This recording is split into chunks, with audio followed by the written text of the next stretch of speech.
આમોદમાં સામાન્ય વરસાદ છતાં પાણીનો નિકાલ નહીં થતા લોકો હેરાન પરેશાન। વીજ ટ્રાન્સફોર્મર પાસેથી પાણીમાં જોખમ સાથે પસાર થતા રાહદારીઓ તેમજ વિદ્યાર્થીઓ। આમોદ નગરમાં છેલ્લા 2 દિવસથી વરસાદ વરસી રહ્યો છે, જેના કારણે નગરના મુખ્ય માર્ગો ઉપર પાણી ભરાઈ જતા રાહદારીઓ તેમજ વિદ્યાર્થીઓને હાલાકી વેઠવાનો વારો આવ્યો છે। આમોદના નાના તળાવ પાસે આવેલા ભાથુજીના મંદિર પાસે આંગણવાડી આવેલી છે, તેમજ વોર્ડ નંબર 3ના રહીશો માટે તે આવન જાવનનો મુખ્ય રસ્તો છે, જે માર્ગ ઉપરથી વિદ્યાર્થીઓ તેમજ રાહદારીઓ પસાર થાય છે।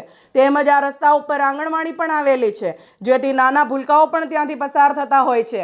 આ ઉપરાંત રોડની બાજુમાં દક્ષિણ ગુજરાત વીજ કંપનીનું વીજ ટ્રાન્સફોર્મર આવેલું છે। હાલમાં વરસાદની સિઝન ચાલતી હોય સામાન્ય વરસાદમાં પણ રોડ ઉપર પાણી ભરાઈ રહે છે, જેથી લોકોને જીવના જોખમે પાણીમાંથી પસાર થવાની ભારે હાલાકી વેઠવી પડે છે।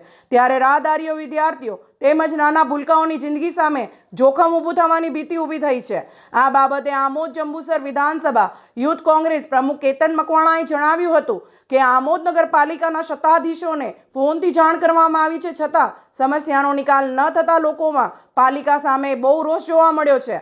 જો વહેલી તકે વરસાદી પાણીના નિકાલની વ્યવસ્થા નહીં કરવામાં આવે અને કોઈને નુકસાન થશે તો પાલિકા તંત્ર જવાબદાર રહેશે। આમોદ પાલિકા તંત્ર વહેલી તકે પાણીનો યોગ્ય નિકાલ કરે તે ઈચ્છનીય છે। Bureau chief Diwan Imtiyaz, Bharuch, SD news Gujarati. દર વર્ષની જેમ આ વર્ષે પણ તમે જોઈ શકો છો કે આ નગરપાલિકાના વહીવટી જે ભ્રષ્ટ તંત્રને કારણે દર વર્ષે અહીંયા આગળ પાણી ભરાય છે। આ જે નાના તળાવ આવેલું છે ત્યાંથી મારુવાસથી વણકરવાસને જોડતો આ રસ્તો છે, અહીંના રાહદારીઓ પણ અહીંથી જ આવજાવ કરે છે।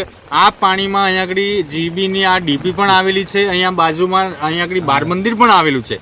કાલ ઉઠીને કોઈને પણ કંઈ જાનહાનિ કે માનહાનિ થઈ તો એનો જવાબદાર કોણ? તો પ્રશાસન તંત્રને મેં જાતે મૌખિક ટેલિફોનિક પણ એમને રજૂઆત કરી છે, પણ સવારે રજૂઆત થઈ તે છતાં અત્યાર સુધી પણ કોઈ કામ કરવામાં આવ્યું નથી। જો કંઈ પણ તકલીફ ઊભી થઈ તેની જવાબદાર નગરપાલિકા તંત્ર રહેશે।